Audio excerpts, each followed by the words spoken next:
Success Insight shares the stories of the people with passion and drive who make things happen in the world. Here's your host, Howard Fox. Hello, everyone, and welcome back to the Outdoor Adventure Series on the Success Insight podcast. The Outdoor Adventure Series celebrates individuals and families, businesses, and organizations that seek out and promote the exploration of the great outdoors. Our guest today is Patrick Durkin. Patrick is an award-winning outdoor writer with nearly 40 years on the job. While he covers mainly Wisconsin, Patrick is a wildlife research contributing writer for MeatEater, and he also writes nationally for Outdoor Life and Quality Whitetails. He is also the current president of the Wisconsin Outdoor Communicators Association. Patrick, welcome to the Outdoor Adventure Series on the Success Insight podcast. Thanks, Howard. That was a nice introduction. Thank you. Well, for our listeners, I have to, in the spirit of full disclosure, I have to admit that last weekend, or actually 2 weekends ago, I had the pleasure of meeting Patrick in person because I was invited by WOCA to speak on the topic of podcasting at their annual meeting up in the North Woods of Wisconsin, up in Eagle River at the Trees Resort. And what a fantastic experience. And, Patrick, it was a topic that, I'm an outdoors person per se. I love the outdoors here in the West, in Nevada, but growing up in Michigan, I've never even fished in my life. I have to admit that. So having you on the podcast today is just, and really to talk about what it means to be an outdoor enthusiast. So thank you again. Well, great. Thanks, Howard. So happy to be here. Yeah. So before we kind of jump into this idea of being an outdoor enthusiast and all that it entails and how you've made quite a career in this area, I wonder if you could perhaps share a little bit about your background and, how did you begin to kind of have this appreciation for the great outdoors and eventually kind of make your career doing the writing for it? Yeah, I really traced my roots on this to a really early start. I was one of these lucky kids back in the 60s whose grandmother lived with our family. And my grandmother was very good at teaching you stuff without really letting you know you're learning anything. And one of the reasons, or one of the ways I look back on that, there's a lot of real appreciation is I remember her giving me a hatchet when I was like maybe 5 years old. And in the process, I was taught how to identify various trees and tree species by their bark. And then she'd kind of turn me loose. She'd say, you can chop down all the black locust trees you want, knowing for a little kid with a little 5-year-old kid with a hatchet, it'd take forever to chop down one tree. But, I learned the difference between black locust, box elder, silver maple, and these other, what she considered weed species around her flower gardens. And anytime anything was like within chopping size of a 5-year-old, I went at it. And that was also a way I started learning about birds. She was really good at pointing out different bird species. And I just got interested in that, and along the way, I think one of the real formative things for me was because she was basically a single mother. She had a husband, my grandfather at the time, but he wasn't always around. And when he was around, it wasn't always pleasant. But she, so it kind of took care of raising 4 kids on her own. And she'd tell these stories about how much they valued things like freshly caught bullheads or bluegills, or someone like one of our boys would shoot a rabbit once in a while, bring home a rabbit. And during the Depression, any kind of meat her family could get was highly valued. So those kind of stories, I think, always really struck a chord with me as a kid. I could just kind of picture what it must have been like when you didn't really have ready access to meat. And then, she'd talk about quite often how she would give her kids meals where the main feature, the main course was this tomato soup. And so anyway, I grew up hearing these kind of stories, and I, for some reason, always had an interest in hunting and fishing. And I think a lot of that came from her. That she wasn't really into hunting or fishing, but she sure appreciated it when people in her family, could bring home any kind of meat. And then later, when I started hunting pretty seriously and occasionally bringing home a deer, that was really special. You could tell that really impressed her that somebody could kill a deer with a bow and arrow. so, so that's where I got my interest, I think. I think your grandmother had a method to what was going on there. It was like, she may not have specifically enjoyed the hunt. I mean, she had her garden, but the teachings that she shared with you, your siblings, it was very much there was an agenda there. Is bring home the meal, I'll cook it Yeah, for you. right. Yeah, it was. She'd have real utilitarian view toward farm animals and pets. Even I remember her being really strict about if you brought home a stray cat, she wasn't real wild about it because she knew that would mean more responsibility for the family to take care of this animal. And it was just it's interesting now when I see so many different viewpoints on pet ownership and animal treatment or mistreatment, whatever it might be. It's interesting to reflect on how utilitarian she was. That basically the animal, its best bet to get through was to serve some kind of function, one way or another. So Sure. if a cat caught mice and caught chipmunks that were burrowing on her garden, that cat, she liked it, you Sure. know. But if it was a cat that just laid around and got in the way and just wanted to be fed, you could tell she didn't have a whole lot of affection for it. Sure. I'm reminded, I don't know the origin of it, but perhaps that might have been my brother-in-law. He grew up in a farm in Midland, Michigan, and Hmm. I seem to recall, again, I can't be certain, that from his family that the pets were supposed to be outside. Yeah. Being that utilitarian Right. member of the family, they weren't allowed in the house. I've got to ask a question. Mhm. I had mentioned in the introduction that you have spent really a great part of your life in Wisconsin. Where are you originally from? I'm from Madison, Wisconsin, originally, the state capital, Okay. and I lived there till I was 19, and I went into the Navy. And then when I got out of the Navy, I was married by the time I got out of the Navy, and I was like 5 years. And my wife, who's from New Jersey, we moved to East Central Wisconsin. My parents owned a house on a lake. And it's only like 17 miles from the university up there, the University of Wisconsin at Oshkosh, which had a journalism program. So my dad rented this small house on the lake for like $200 a month while I went to college. And Wow. then once I was out of college, that was kind of his contribution to my college education. So it was a good deal, and plus I had the GI Bill. So and my wife was working. So I when I got back into college, I was able to really focus on college. I was older than the typical students, and so I sailed right through like in 3 years. And uh, I was eager to get out and start working, I think. Sure. I sometimes look back and wish I had gone into the armed services, probably the Air Force, but like my dad was a Navy, his first stint Oh, in World War II, and then he yeah. was in the Air Force, or maybe it was flipped because I know he Uh-huh. was out in the Pacific. When you came back, when did the and you went to school up in Oshkosh? When did you begin to start focusing on journalism? Had you always been a writer, or how did you kind of get into Yeah, this line of work? it's a good question because when I went into the Navy, my whole goal, my dad was at the time, my dad's career was in firefighting in Madison.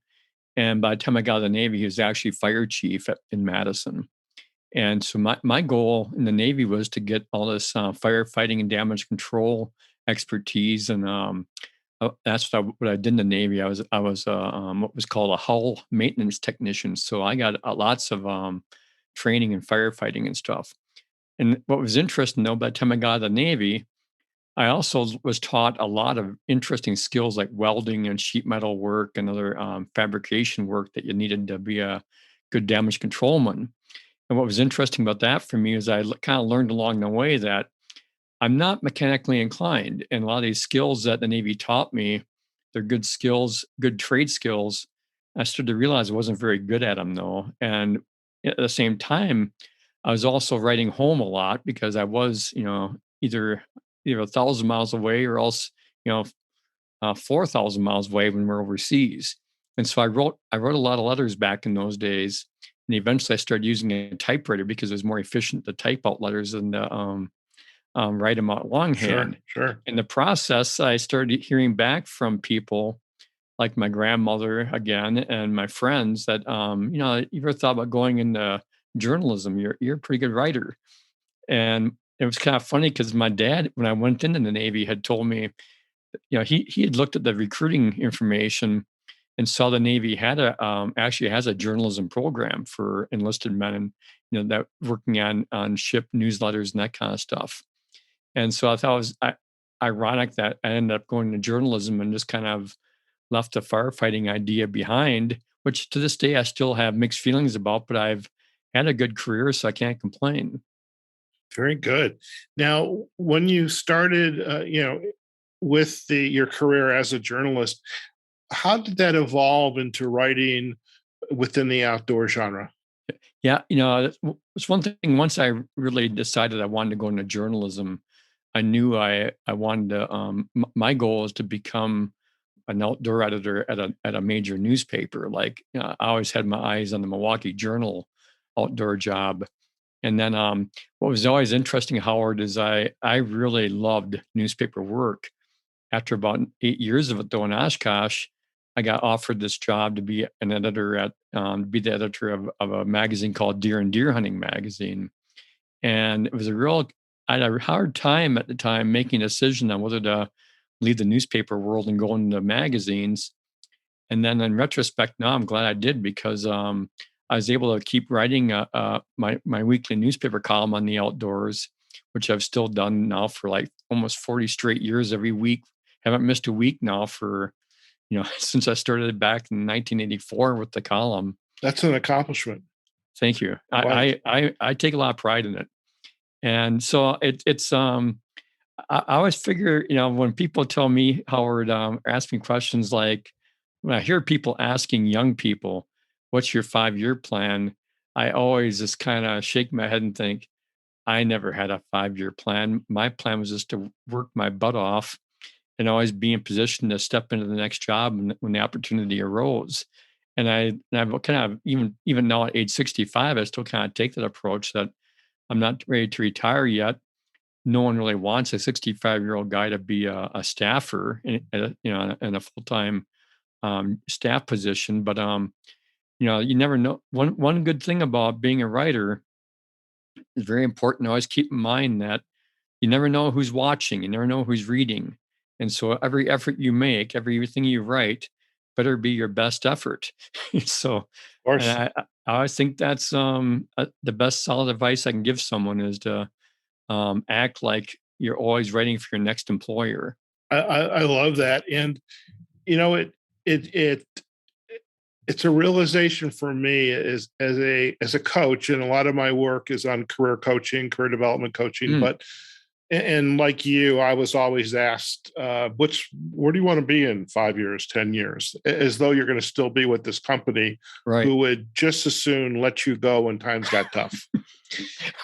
And in Very true. reality, our career is a very much a winding road Yeah. because you never Yeah. know where it's going to take you, but it's very much a winding road. And you, as you said, rightly so, you have to be ready. Who's watching, who's heard you, Hmm. who's seen you, been around you, and you never know where those opportunities are going to come along. As you were working within this space, you were writing, you've got your column. Let's talk about the column. I Okay. mean, 40 years, that's quite a collection. I think there's a book in you. Maybe there already has been the book of the best of Patrick Durkin. Who knows? I've never done a book. I've never done a compilation, and part of that might be just that I've never taken the time to really put a lot of thought into it. I've always been really it sounds like I'm a mercenary, which I guess I am, but I've always focused on this week and the next 2 weeks, next 3 weeks. I never thought much beyond that as far as what I'm writing about, and I never have really put a whole lot of thought into how to sustain income, kind of just by letting my previous work do the work for me. And I know friends who have done pretty well putting out ebooks by taking past things I've written and just kind of repackaging and putting it out there in ebook form. But I've never done that. I've written one book cover to cover, and I basically did that as a semi ghostwriter for a guy he was Tom Inderbo did a book on basically how to take your own piece of property and start producing decent deer on it, for deer hunting. And so Okay. I basically sat down with him over the course of a few weeks and interviewed him a number of times, and eventually came up with the chapter outline and then wrote the book. But as far as doing it for myself, I've never done that. And I think the other thing too, Howard, it might change now with the with the era of ebooks. But back in the '90s, I used to look at the idea of doing a compilation, because by that time I already had like 15, 16, 17 years in writing a weekly outdoor column. And then I read that even the best known writers in our country, like at that time, it was one of the guys I remember reading a lot was Mike Reichel at the Chicago Tribune. Sure. And Reichel just had this, he wrote like 3 times a week, I think, maybe even 5 times. No, he wrote almost like every day of the week. And even his compilations weren't huge sellers, but he made good money on them. But the thing I kept reading about was that compilations typically didn't sell enough to where that most publishers wanted them. Well, that was in the era too, though, before self-publishing and Of before course. ebooks. So I sound kind of delinquent here, but I never have really looked into it in recent years when it might make sense.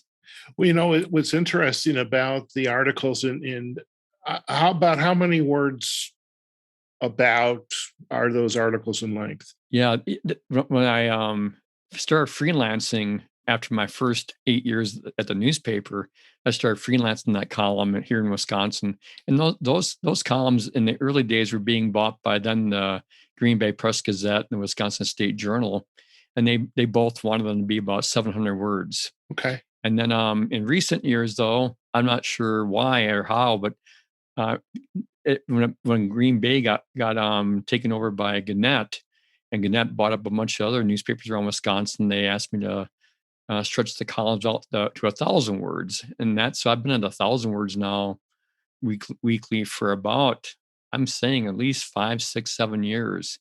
Wow. And that's, yearly. When you're cranking out newspaper columns, you realize there's a big difference between 700 words and 1,000 words. Sure. Sure. It's, you gotta get a little more in depth. But the thing I like about my job is that I like to think I'm a good reporter, and that I can get good, meaningful words out of those 300. I really do not believe in padding. When I edit my final take on each column, it might not be the tightest possible, but it's about as tight as I can make it. I believe in tight writing. Very good. Now I have two questions, and again, this is sort of the gotcha questions, but Uh-huh. again, this is like throwing a lob, to home plate. So don't worry about Okay. it. Yeah. What would be your advice to someone today who has this aspiration for being a journalist? Because the role of a journalist today, there's so many competing stressors on that profession. Hmm. And newspapers are going away, they're being consolidated, and they become more very politically slanted in some cases. Hmm. So what advice would you give to that aspiring journalist who really, this is what I want to do? I still think if I were to give, if they're my kids, my grandkids, I'd still stress to nail down the basics. Go get into college, get into a reputable journalism program that's accredited, and then really work your butt off. If this is what you want. I really believe there's nothing wrong with competition, and there's nothing wrong with the work ethic. That if you have those drives, you can still make a living at this. I liken it too, and the reason I push kids to go in a journalism school is I still look at one thing that always fascinates me is when you read about the top musicians, the top songwriters, an awful lot of them had really good, strong musical formal training. Whether at universities or special schools. It is not an accident that some of these people have really deeply embedded backgrounds in those professions. And when I read about a lot of people that are in journalism, I tend to really be defensive and protective of journalists, because I think the ones who are making it, the ones who have made it, typically you look at their pedigree and it's no accident. They went at it pretty hard. Not if not soon after high school, sometimes soon in their adulthood.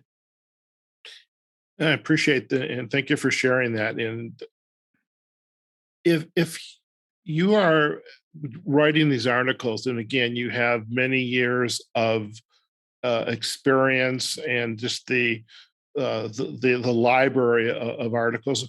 What are in the outdoor space? What are the topics that perhaps you found really highly passionate? Like, I love this aspect of the outdoor space, or did everything have equal weight for you? My go-to has always been deer. From the time I was a kid, I was fascinated with deer as a kid, and where it really came into focus for me was when I started working at Deer and Deer Hunting magazine. It almost seemed like just a natural fit that I never really pursued. But boy, when I got at the magazine I was hired at to run for 11 years, Deer and Deer Hunting magazine, I was really fortunate because that magazine's emphasis was, I think their tagline was practical and comprehensive information for whitetail deer hunters. And so I was very quickly adapted that, and I started attending university and agency conferences where they reported on deer. It had research reporting on deer, and I learned to embrace that scientific approach where you had to dig into these research papers, which are some of the driest writing you can imagine, but they're packed with information. So it's my goal to always take that information, scientific information, and make it understandable and relatable for deer hunters. And the topic that you contribute for MeatEaters, is that centered around the deer itself, or is it a lot more comprehensive than that? That one, I think it provides reflection of my age. That as much as I love deer, I love other issues. I hate to sound morbid, but I do find it fascinating, some of the crime stories and stuff that happen in the outdoors, and just, I mean, some of these just gut wrenching or horrifying or human interest stories that spin through the outdoors, and I find all those topics interesting. And it's, for me, like this MeatEater gig I've had for the past 3.5 years, it came along at a point in my career where I like to think that it hit just perfect for both of us. That Steve Ranella, the guy who launched MeatEater, he appreciates a well-told story, and I always think it's interesting that he's built this big MeatEater brand from basically things that interest him.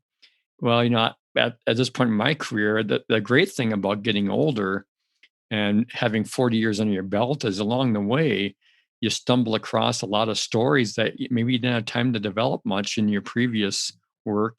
And now through MeatEater, I can start going back in my memory banks and actually pursuing some of these stories that I've always wanted to tackle in the past, but just never had quite the right magazine or quite the right format, whatever it might be, to go after it. And So it's been kind of fun to see these stories now that I've had, banging around my head for decades in some cases, to finally have a chance to sit down and develop them into a 2,000-word feature article for MeatEater.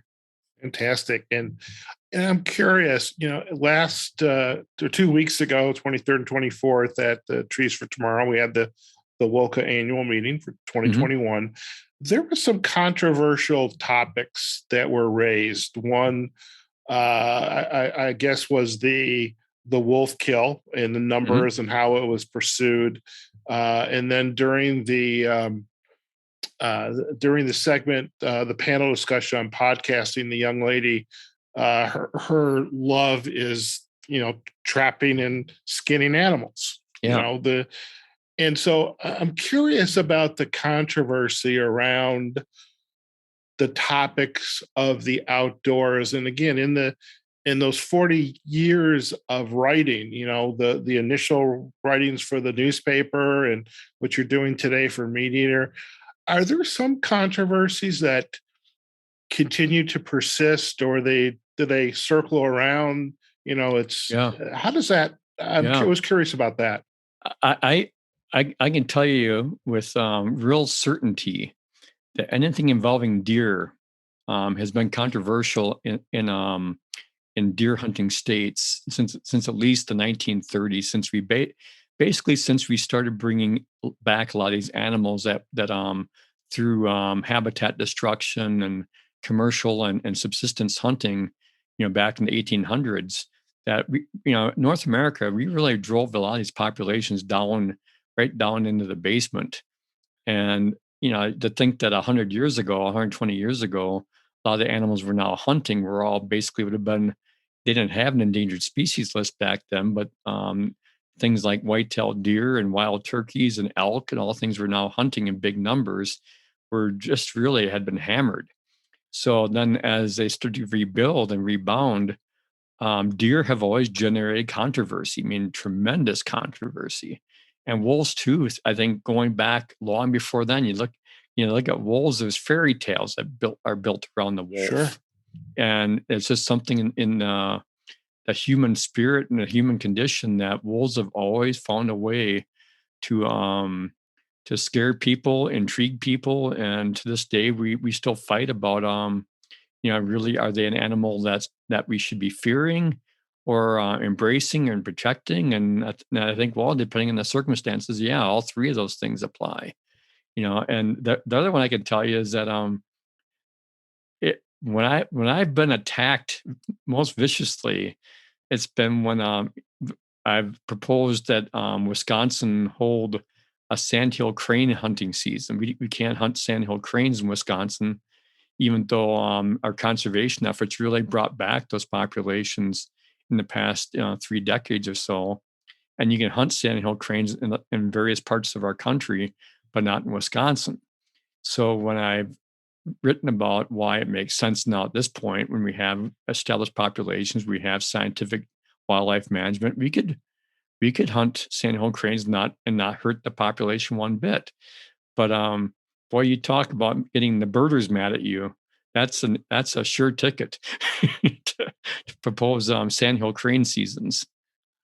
Everybody has their flashpoint, and it's funny. I have good friends. They live up in Canada, and they have a farm, and they have sheep, and they have sheepdogs or Belgian shepherds. Yep, gorgeous Belgian shepherds.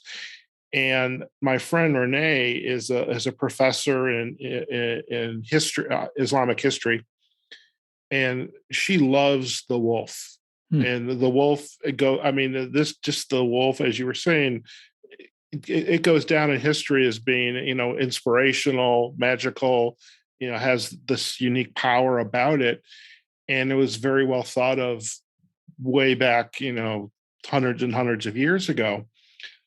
And for me to even have this conversation about the topic at the WOCA conference 2 weeks ago, she would have been like up in arms. Sure. However, talk about a coyote who's jumping the fence and go after her sheep. I mean, coyote is the worst thing in the world. Right. So as I was listening to that conversation going on, I kept thinking of my friend Renee and the irony of that conversation. So I've got another area I'd like to chat a little bit about. So as I was reading your blog, there was a story there about your wooden boat. Oh, okay. And, basically the cedar boat and just the uniqueness of taking it out and the fact that you pick up chicks with it. Yeah. Unfortunately, I don't think I can't have pets in my apartment in Vegas, and I don't think there's lakes. Well, maybe Lake Mead, but it's dropping rapidly. I don't know how well a cedar boat would go, but whatever, because dating sites sure aren't helping. But the topic of boating, fishing, bringing the family into this activity of being outdoors, how is it the same? Did you find, say, looking back at how your grandmother introduced you and your siblings to, the wild? Here's the axe. By the way, if my grandmother had given my sister and I an axe, I might not be here, because my sister, she had an axe in her hand. I was going to be on the receiving end of it. I know that. What type of introduction to the wild, the outdoors, the appreciation for what it gives to us did you introduce to your family, your kids, as they were growing up? Yeah. I raised 3 daughters. I never had a son, and my wife and I always had an agreement, and it was just something we both just, I think, naturally had this feeling that we were going to have 3 kids, and whatever we had, and that whatever gender they were, I'd be taking them hunting and fishing. And my wife's not really into camping, but she likes to fish, and she's not really into hunting. But so I took all 3 of the girls hunting and fishing basically as soon as they could start walking around, and sometimes I had to carry them even. And to this day we still have the old red wagon that they grew up with. The Red Ryder. Yeah, the Red Ryder, and I used to call it our poor man's all-terrain vehicle, because I'd put my decoys in there for geese and put the youngest one in the wagon, and I'd haul them out to through cornfields, and we'd hide in the corn and put our decoys out in that area that had been cut, and then proceed to hunt geese. And so that's really how I liked goose hunting with the kids, because there was just enough action, just enough waiting, where you had to learn the patience of waiting. But typically, you got some reward for it. Not every day, but quite often you got enough shooting, enough activity to where they learned how to watch the sky for it. And then it was just interesting to watch as time went on. My oldest daughter, Leah, really took to it at a very young age. Preschool. Pre-kindergarten age. She was really good at hearing the sounds and turning her head to look in that direction long before I could hear them. And it was just like a little radar unit, once she knew what she was doing. And I'd learned to trust her hearing that way better than my own. And then the same thing when I started taking her turkey hunting, I learned that she could hear gobbling in the distance much better than I could. And once I started to learn to trust her,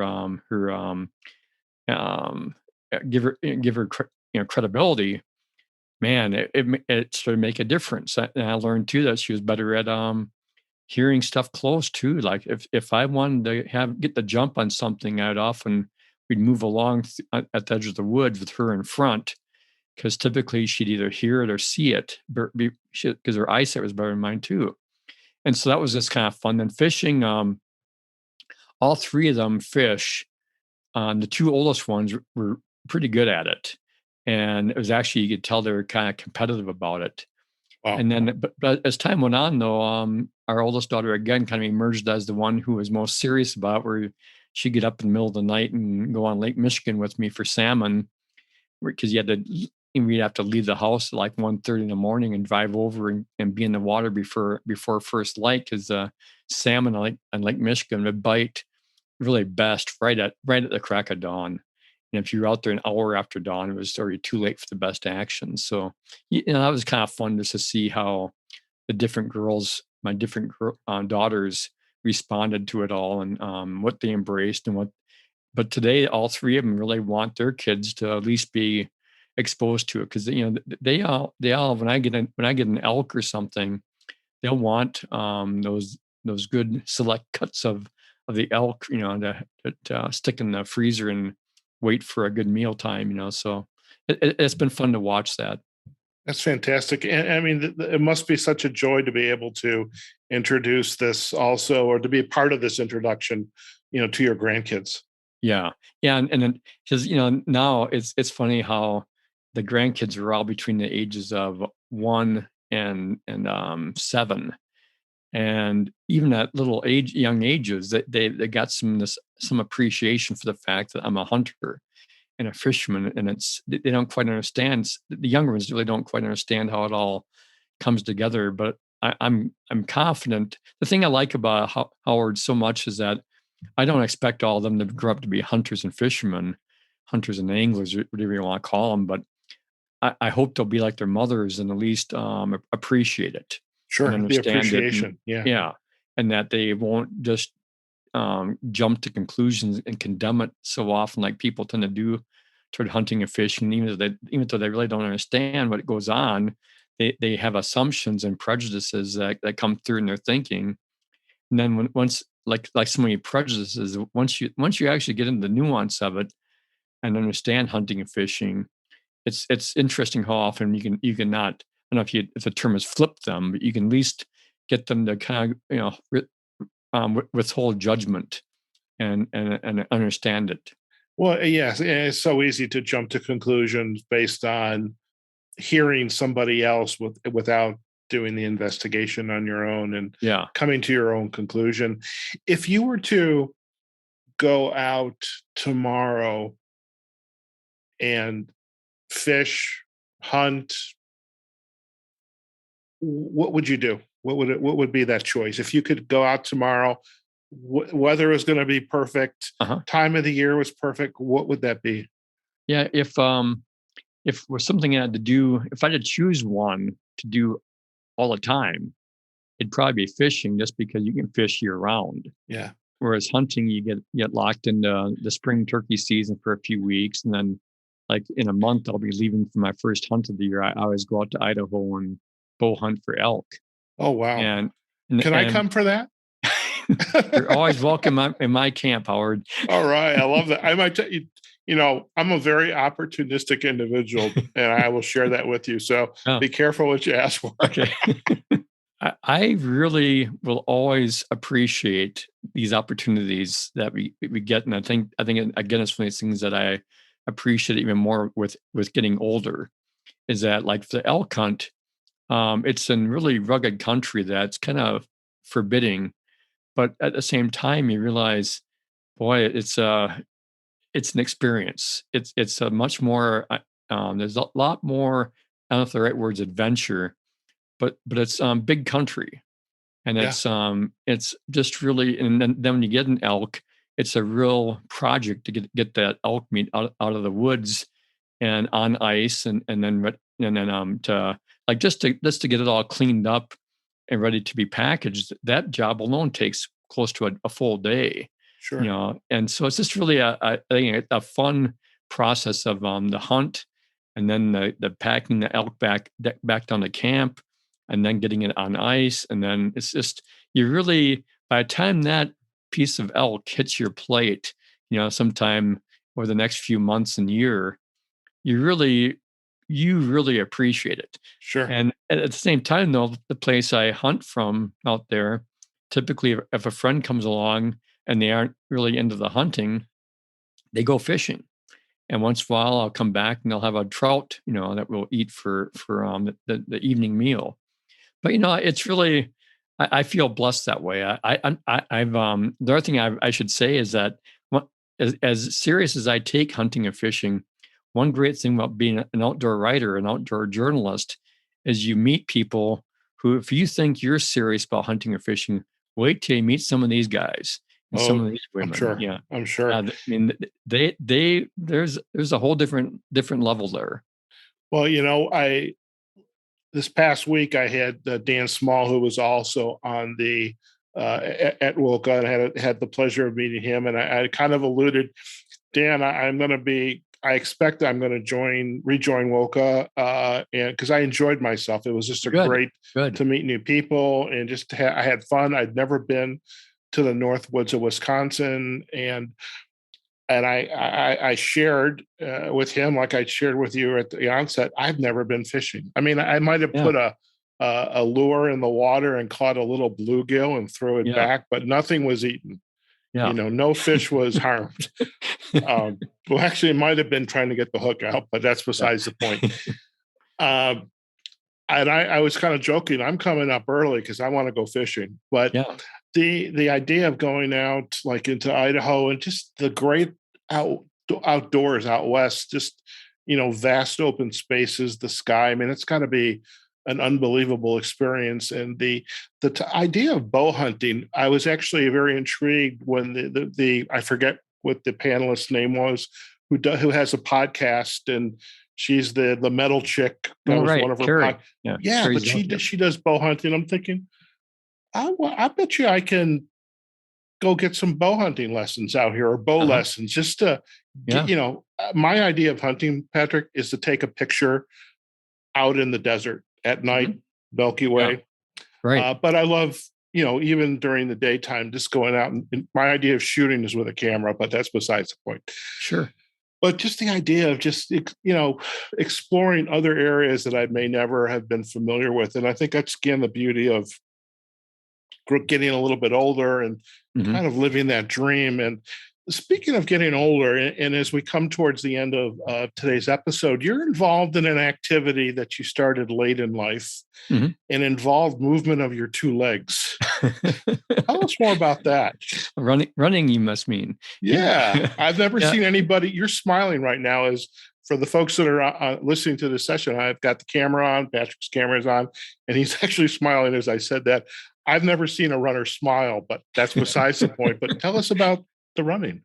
Yeah, I growing up, I did not like running. Running was always something that was done to you for punishment.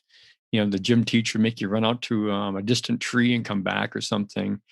And I remember the short time I played high school football, that's how they would often punish you if you forgot your assignment or whatever. They'd make you go for a run.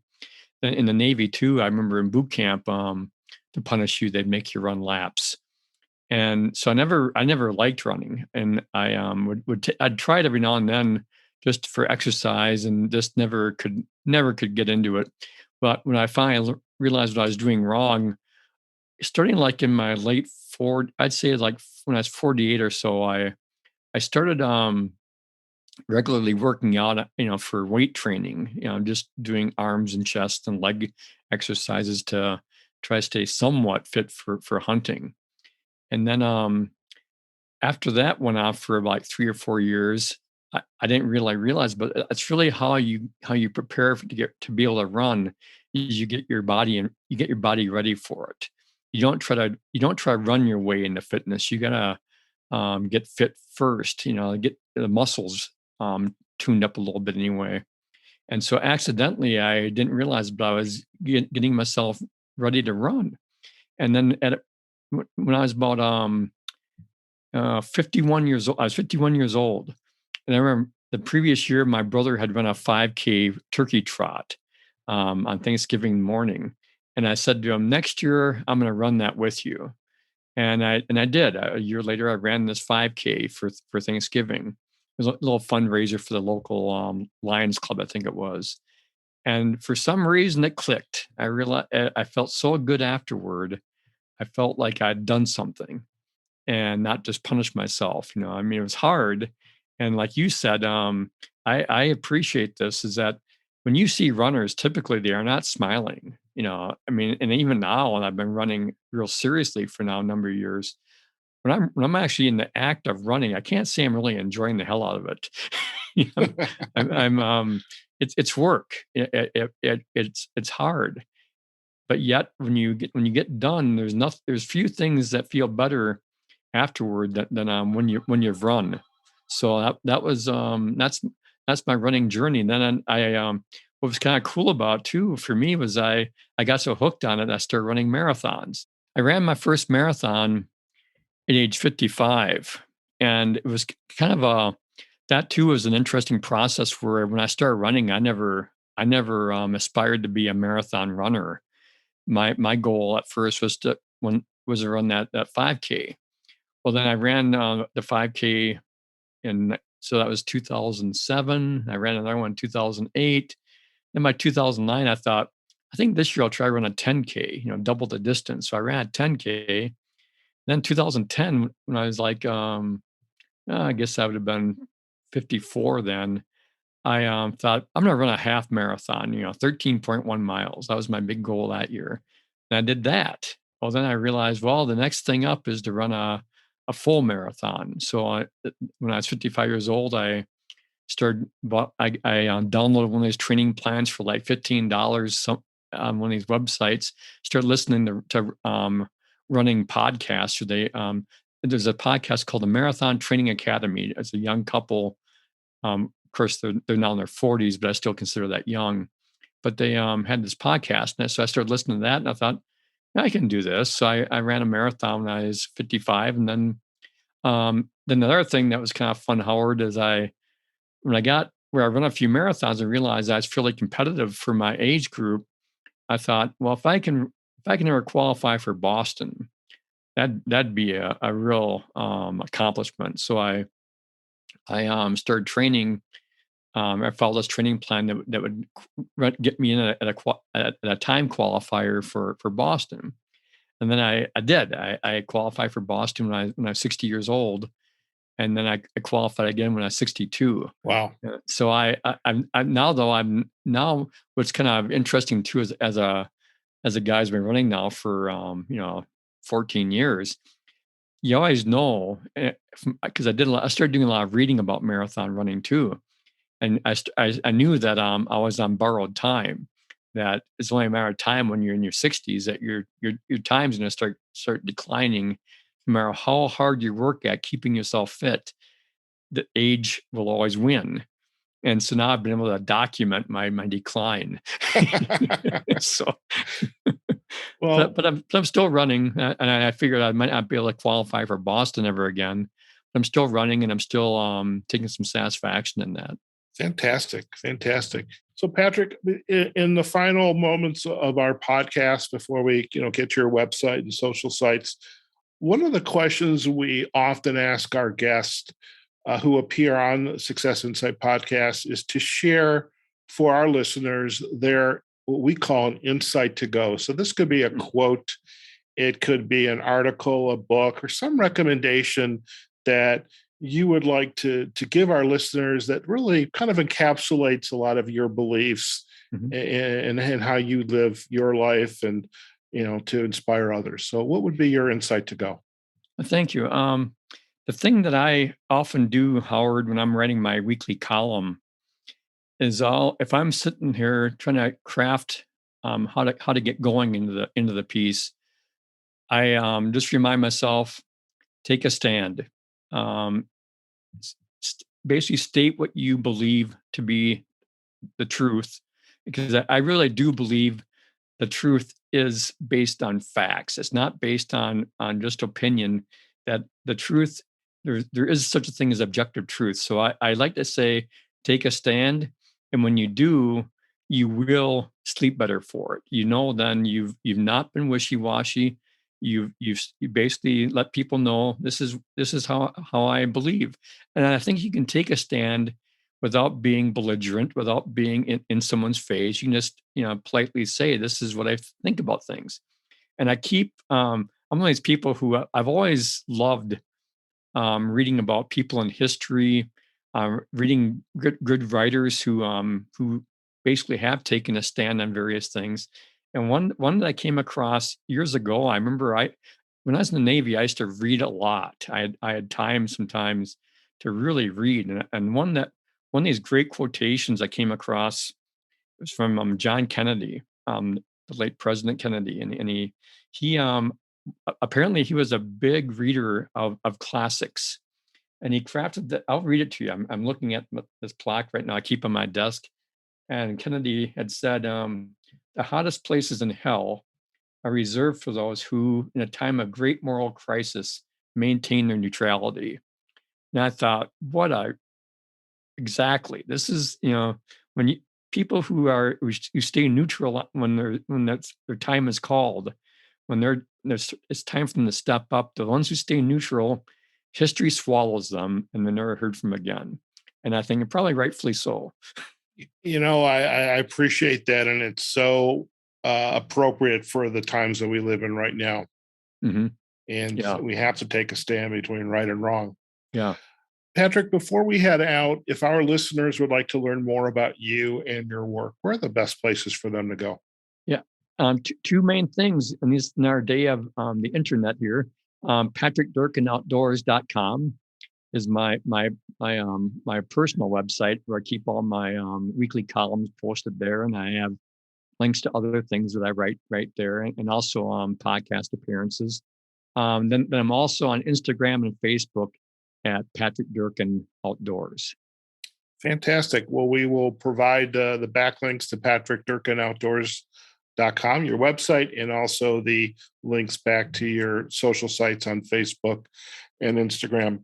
Patrick, it's been an absolute pleasure to have you on the podcast today. I mean, what an appropriate guest for our outdoor adventure series. And I truly appreciate you taking the time out of your day to do this. I know you probably have a couple words to write for your next article. Sure. And, I also, again, it was just a pleasure to meet you at the local conference back on the 23rd. And, appreciated the opportunity to get to know you and some of the other members as well. And hopefully we'll continue I hope so. That relationship I hope too. So.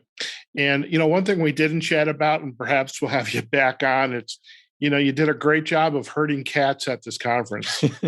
So I appreciated that. And I'm looking forward to the big group picture. So I'll share that on my social site. Oh, I'll send it to you. Yeah. Fantastic. And speaking of pictures, one of the, features we'd like to put out on our main website, successinsidepodcast.com, are photographs, especially of our guests doing what they do best. And what I would love if you have some outdoor photos, maybe some photos of you hunting, fishing with your daughters, or running across the finish line at the Boston Marathon. Okay. Just a couple pictures for us to share. I can do that on our website. And I think we already have your headshot. So we'll be okay there for the banners. But Patrick, once again, it's been an absolute pleasure. And thank you for taking the time today. Well, thanks for having me. I really enjoyed it. Fantastic. All right, folks, we have just been chatting with Patrick Durkin. He's an outdoor recreation enthusiast, Wisconsin native. He's an award-winning writer, journalist, columnist, outdoors reporter, and now we know he's an accomplished marathoner. I may go out and hunt, but I'm not going to go out and run a marathon. I guarantee you that. But, just to kind of hear Patrick's story and, really since his early days and just the impact that his grandmother had on his life, and really, going into the Navy and the discipline obtained there, and really just making this wonderful career as a journalist, and love kind of hearing his stories. And so I hope you appreciated today's episode, and by all means go visit his site at PatrickDurkinOutdoors.com, as well as the Facebook and Instagram pages. And again, we'll provide the backlinks there. And folks, if you enjoyed today's episode, please visit us on successinsidepodcast.com. You can follow us there, leave a comment. You can also find us on LinkedIn and on Facebook, our Success Inside Podcast pages. And we are on just about all the major podcasting platforms: Apple Podcasts, Google Podcasts, Amazon Music, Pandora, iHeartRadio, Spotify, especially Spotify, because we have our outdoor adventure series playlist. So you can listen to all of our outdoor episodes, especially the one with Patrick today. Okay, folks, wherever you are, whatever you're doing, go out there, have a phenomenal day. Take care of yourselves, your family. If needed, practice social distancing and wear that mask. And we will see you on the next episode of the Success Insight Podcast. Take care now. Success Insight is a production of Fox Coaching and First Story Strategies. Find us online, successinsightpodcast.com.